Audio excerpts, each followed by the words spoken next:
Greetings and congratulations from Touch History.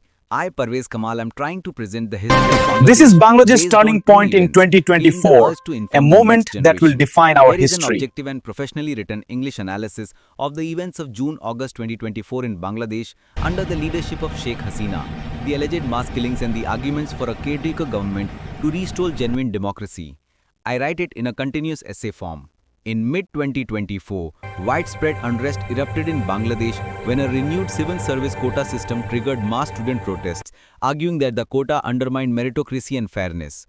What began as demands for reform quickly escalated into nationwide mobilization. International action. As demonstrations grew, the government responded with force. A sequence of violent crackdowns involving police, rapid action battalions and other security forces targeted unarmed protesters, civilians and opposition activists. Wikipedia.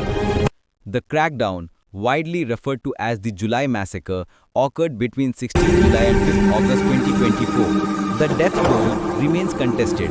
While official sources initially cited relatively modest numbers, independent assessments, including those by human rights organizations and the United Nations, estimate that as many as 1,400 people were killed, with thousands more injured and detained. International idea.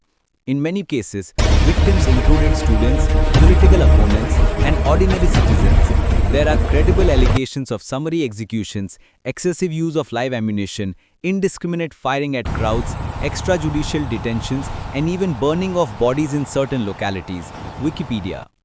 As violence swept across the country, people's outrage transformed what began as a quota reform movement into a full-blown demand for the resignation of the ruling leadership. The movement's momentum and moral weight grew after each incident of lethal repression, fueling calls for systemic political change. Dhaka Tribune. On 5 August 2024, under mounting pressure, Sheikh Hasina fled the country. Her departure immediately created a political vacuum. Dhaka Tribune.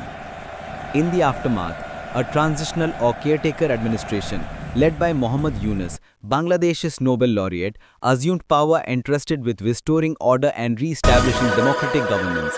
Dhaka Tribune. The logic behind this shift is rooted in a broader argument. The scale and nature of state-sponsored violence revealed systemic authoritarianism under the previous government, demonstrating that ordinary electoral processes under the same regime would no longer guarantee justice, fairness, or political neutrality.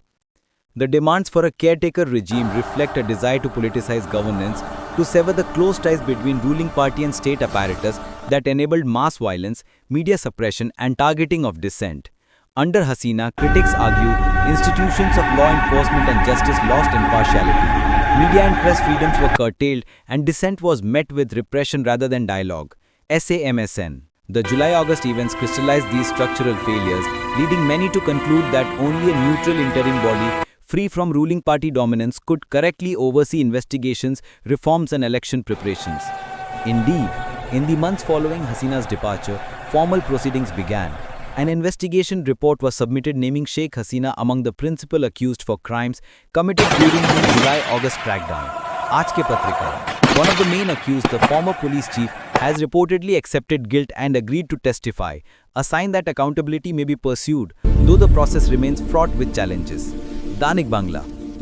The shift in power, violence, and ensuing transitional arrangement raise profound questions about the future of democracy in Bangladesh. On one hand, the removal of a ruling regime accused of mass violence and repression might represent a break with authoritarian practice. On the other, the emergence of a caretaker government, while intended as a temporary corrective, must navigate a delicate balance, ensuring justice for victims, restoring rule of law, safeguarding civil liberties, and preparing for genuinely free and fair elections.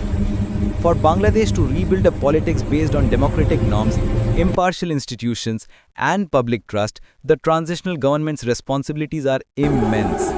It must guarantee transparent investigations into human rights abuses, ensure media freedom and protection of civil society, reform recruitment, quota and governance systems that triggered the uprising, and pave the way for elections under conditions where opposition parties, dissenters and independent observers can operate without fear. Only then can the cycle of repression and violence that culminated in the July Massacre be definitely broken. In sum, the events of June-August 2024 under Sheikh Hasina's leadership constitute, in many people's estimation, a dramatic collapse of democratic norms, characterized by mass repression, political killings, institutional complacency, and suppression of dissent. The subsequent takeover by a caretaker administration reflects a widespread demand for systemic political transformation and the restoration of genuine democracy. What remains crucial now is how effectively that caretaker government delivers justice, reforms and paves the way for a credible democratic future. Otherwise, the legacy of the July Massacre may haunt the nation for years to come. Subscribe if you love this kind of historical storytelling. It's not just facts, it's feelings. Drop your current city and time in the comments. I love knowing history with true. Thank you.